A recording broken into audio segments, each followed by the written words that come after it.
اللهم صل على محمد وآل محمد.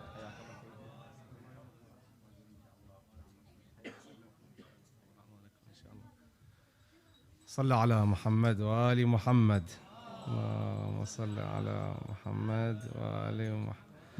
أعوذ بالله السميع العليم من الشيطان اللعين الرجيم. بسم الله الرحمن الرحيم. ولا حول ولا قوة إلا بالله العلي العظيم. اللهم صل على محمد سيد المرسلين وخاتم النبيين وحجة رب العالمين المنتجب في الميثاق المصطفى في الضلال المطهر من كل آفة البرية من كل عيب المؤمل للنجاة المرتجى للشفاعة المفوض إليه دين الله. السلام عليك يا أبا عبد الله وعلى الأرواح التي حلت بفنائك وأناخت برحلك. عليك مني سلام الله أبدا ما بقيت وبقي الليل والنهار ولا جعله الله آخر العهد مني لزيارتكم. السلام على الحسين وعلى علي بن الحسين وعلى أولاد الحسين وعلى أصحاب الحسين وعلى أخته العقيلة عقيلة الطالبيين زينب الكبرى وأخيه أبا الفضل العباس ورحمة الله وبركاته. قال الإمام جعفر بن محمد الصادق عليه أفضل الصلاة والسلام: إن الله تبارك وتعالى اطلع على الأرض فاختارنا واختار لنا شيعة ينصروننا ويفرحون لفرحنا ويحزنون لحزننا ويبذلون أموالهم وأنفسهم فينا أولئك منا وإلينا. When it comes to a person like Lady Zeynab salamullahi alayha and remembering her, when you utter her name and you say Zeynab, immediately with Zeynab comes a couple of words. You mention with Zeynab Hussein. You mention with Zeynab Karbala. You mention with Lady Zeynab salamullahi alayha all of those tragedies, all of those misfortunes of the people of Kisa, Ahl al-Kisa. Every one of the people of Kisa, all 5 of them, she was in the time of their tragedies, and she is known as al-Masa'ib. Alongside with that, and what complements that is that she is al-Masa'ib, but she is a mountain of patience. She's known for her patience. She's known for her steadfastness. She's known for her strong character that this world never witnessed before. A person, a lady that inherited from her grandfather Rasulullah sallallahu alayhi wa alihi wa sallam one thing, from Amir al-Mu'mineen Ali ibn Abi Talib, her father, another, and from her mother, Lady Fatima al-Zahra salamullahi alayha, Sayyidat Nisa al-Alameen, another thing. And I want to mention these 3 inheritance that she inherited. One, from her grandfather Rasulullah sallallahu alayhi wa alihi wasallam. She inherited from her grandfather al-thabat wal-istiqamah, and that is what? Steadfastness. She inherited that. Even though she sees all of these tragedies coming and striking her and her family members, she stood in the court of Yazid ibn Muawiyah, in the court of Ubaydullah ibn Ziyad, as if she was the one who was victorious, not the opposite of that. When the Mal'un asked her, كيف رأيتي صنع الله بك وبأخيك? How did you find what happened to you and to your brother Imam al-Hussein? What did she say? She said those words that until today and until the day that the Imam of our time, Imam al-Hujjah alayhi afdalus salati wassalam, comes, has echoed throughout history, and that was ما رأيت إلا jamila. You all know that whoever comes and gets a strike from a tragedy remembers those words. After you saw your brother Imam al-Hussein, Sayyid al-Shuhada, being killed, massacred, and you saw your family members, your sons, your other brothers, the companions of your brother being killed, annihilated in front of you, and you also witnessed with your eyes the burning of the tents, the running of the children, the running of the woman. You say this, ma ra'aytu illa jamila, I didn't see anything but beauty. And she turns the pages on him and she says to him, whatever you have done and whatever they have done, you all too will come on the day of judgment and you both will be judged. And let's see who's going to be victorious. فَكَلَتْكَ أُمُّكَ يَبْنَ Marjan. What is that? May your mother sit and weep for you. In the court of Ibn Ziyad, a taghiya, a tyrant, she says to him, may your mother sit and cry for your death. Who are you to speak with me? Who are you? This shows that this woman, she was a woman of thabat, of istiqamah, her steadfastness, even when they were about to depart Karbala. And we mention these words from Lady Zeynab every time we enter the month of Muharram, every time we are near the days of Arba'een, and we say, look at how millions of people are marching toward Karbala, and they're all uttering, they're all crying loud, Labbaik ya Hussein. It's because of what she said to Imam Zayn al-Abidin before they departed Karbala. And she saw him وكان نفسه تخرج من بدنه وكان يجود بنفسه. He was so sick, he was so fragile, and he was about to surrender his soul.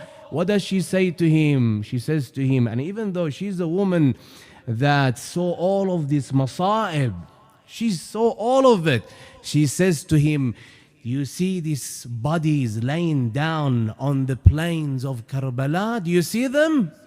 Yes, I see them. And he said to her, what did he say? He said, oh Amma, aren't we Muslims?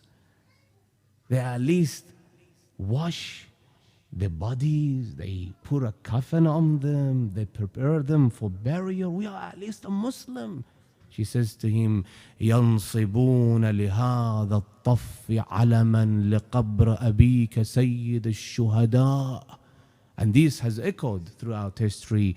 لا يدرس أثره ولا يعفو رسمه على كرور الليالي والأيام وليجتهدن أئمة الكفر وأشياع الضلالة في محوه وتطميسه فلا يزداد أثره إلا ظهورا وأمره إلا علوا. This is the words from Lady Zeynab, and she says, I'm narrating to you from your grandfather Rasulullah, from your grandfather Amir al-Mu'mineen. I'm telling you that this movement of your father Imam al-Hussein will last. And she was the one who broadcasted all of this, taking it from one city to the other. And that's the issue with Lady Zeynab. Even though we are here to celebrate her birth, Zinatul Ab, the adornment of her father, but we can't help ourselves but to remember her. And when we remember her, we remember Karbala. We remember what she did on the day of Ashura. We remember her going from one tent to the other. We remember her in Kufa. We remember her in Sham. And that brings us to the second point.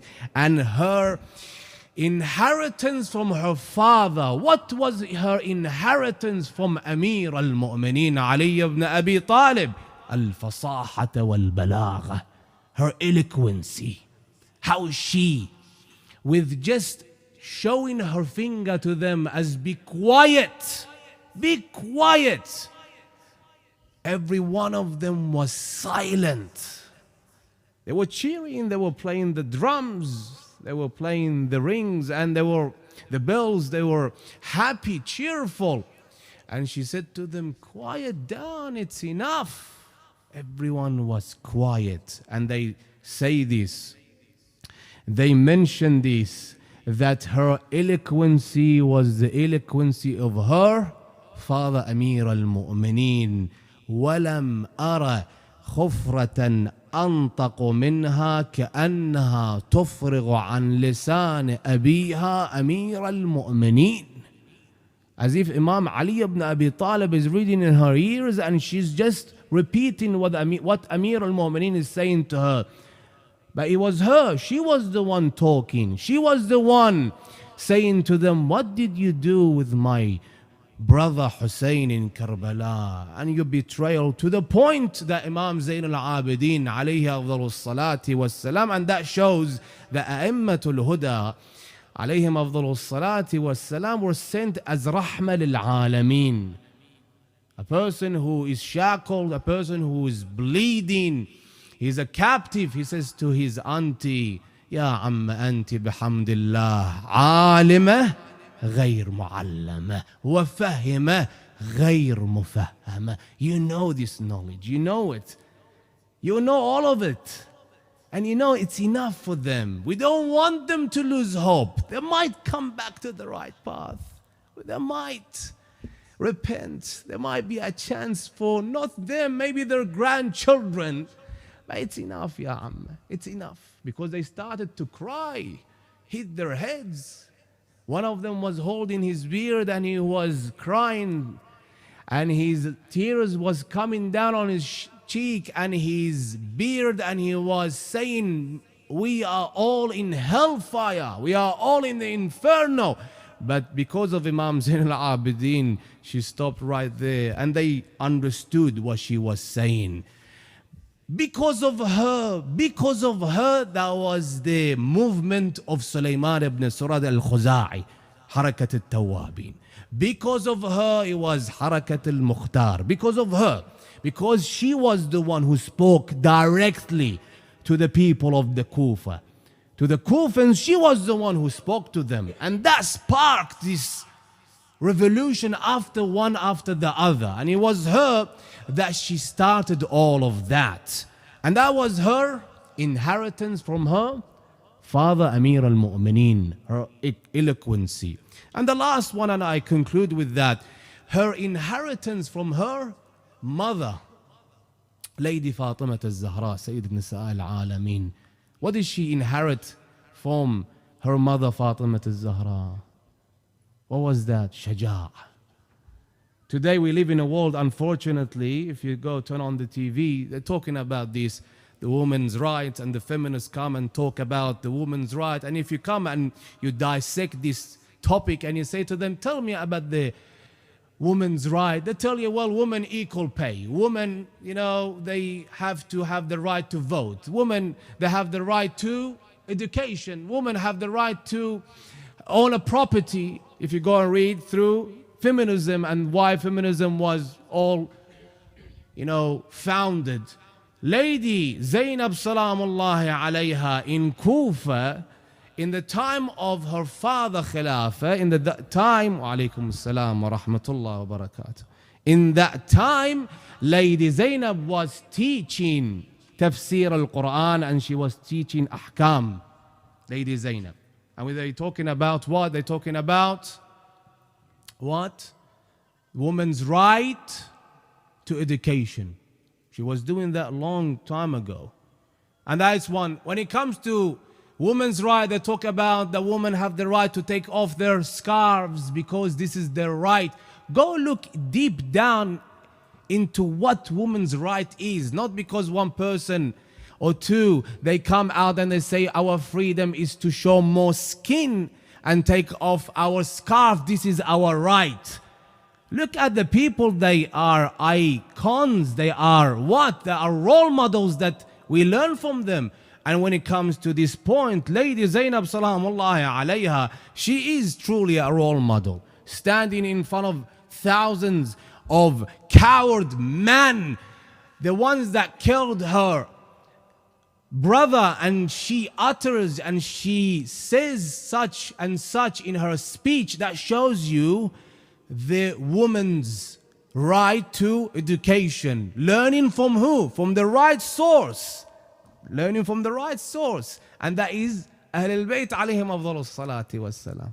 Because today you come and see freedom for women. Why? Because this woman and that woman, they want to take their scarves off. But this is not the freedom for women. That's not freedom for women. That's actually the opposite of it. This is like open market. Let them come out with their scarves off and that's it. And they come and they talk about the woman's right to do such and such, as if Islam did not address this 1,000 odd years ago. Even her mother, Lady Fatima al-Zahra, salamullahi alayha, in her khutbah al-Fadakiyya, she was the one who taught her daughter, Lady Zeynab.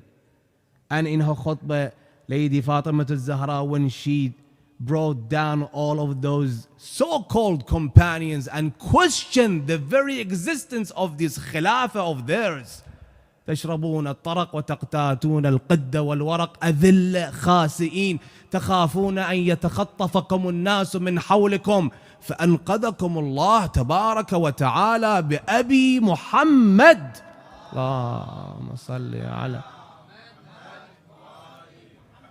Who does she learn from? From her mother, eloquency. From her father, eloquency, knowledge. All of that is driven from that right source. Then go and talk about freedom for women. Unfortunately, this is a life and the years we live in the end of time, Akhir zaman, before the reappearance of our Imam alayhi afdalus salati wassalam, and it will get worse before it becomes better. And a person has to really recite this dua al-ghariq, and I always mention this in my speeches, recite dua al-ghariq. Imam al-Sadiq alayhi afdalus salati wassalam narrates this dua, saying that my grandfather Rasulullah sallallahu alayhi wa alihi wasallam said, in the end of time, recite dua al-ghariq. Dua al-Ghariq, the one who's drowning, what does he want?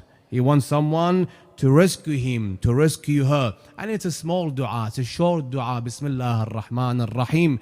Ya Allah, Ya Rahman, Ya Rahim. Ya Muqallib al-Qulub, Thabbit qalbi ala dinik. And we ask Allah subhanahu wa ta'ala, in the honor of this lady, Lady Zeynab salamullahi alayha, al-Masa'ib, the woman that is known for her patience, the mountain of patience of this lady, alayha afdalus salati wassalam, that we stay on the right path. Allahumma la taj'alna ila anfusina tarfata aynin abada. Allahumma ij'al awaqib umurina khayra. هذا والحمد لله رب العالمين وأفضل الصلاة والسلام على محمد وآله الطيبين الطاهرين.